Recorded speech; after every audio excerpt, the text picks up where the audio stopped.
হুম। বিসমিল্লাহির রহমানির রহিম। স্বাগত জানাচ্ছি। আমি আদনান হাবিব এবং আমার ক্যামেরার পেছনে আছে মেহেদী হাসান ভুঁইয়া।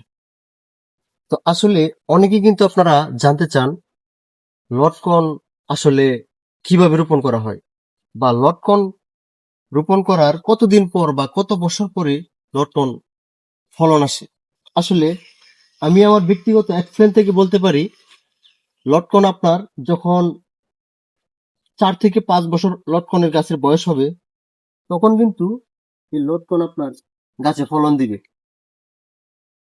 হ্যাঁ, এখানে মজার বিষয় হচ্ছে লটকন চাষ করতে কিন্তু আপনার অতিরিক্ত সার কিংবা কোনো ধরনের কীটনাশক ব্যবহার করতে হয় না। দেখুন এই গাছটিতে কি পরিমাণে লটকন ঝুঁকে আছে।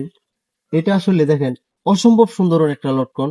এই লটকনের স্বাদ আসলে অতুলনীয়, টক মিষ্টি, ছোট ছোট ফল, দেখতে কিন্তু আঙ্গুর ফলের মতো অনেকটা। আর এই লটকন ফল নরসিংদীর যে স্বীকৃত, এবং সবচেয়ে মজার বিষয় হচ্ছে লটকন কিন্তু নরসিংদী জেলার একটি অর্থকরী ফসল। এখন সবচেয়ে মজার বিষয় হচ্ছে লটকন চাষ করতে আসলে কি ধরনের মাটি প্রয়োজন। লটকন চাষ করতে গেলে বেলে কিংবা দোআঁশ মাটি সবচেয়ে উপযোগী। এই লটকন সবচেয়ে মজার আরেকটা নাম আছে। বর্তমান সময়ে লটকনের পরিচিত এত পরিমাণের যে বাংলাদেশ সহ পৃথিবীর বিভিন্ন কান্ট্রিতে এই লটকনগুলা রপ্তানি হয়ে থাকে। হ্যাঁ, এই লটকন আরেকটা নাম কিন্তু আছে লটকনের পাশাপাশি, সুন্দর একটা নাম। এটা হচ্ছে গ্রেপস।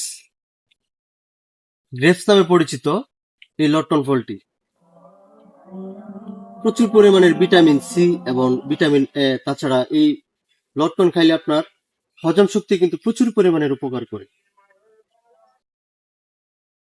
প্রিয় বন্ধুরা, আমি এতক্ষণ লটকন নিয়ে অনেক কথা বলেছি এবং আপনারা অনেক দেখেছেন। এই লটকন যদি আপনারা কেউ নিতে চান, অবশ্যই আমার কমেন্ট বক্সে জানাবেন।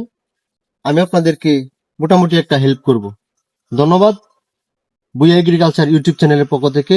আমার এই ভিডিওটি যদি আপনাদের ভালো লাগে, অবশ্যই কমেন্ট বক্সে কমেন্ট করে জানাবেন।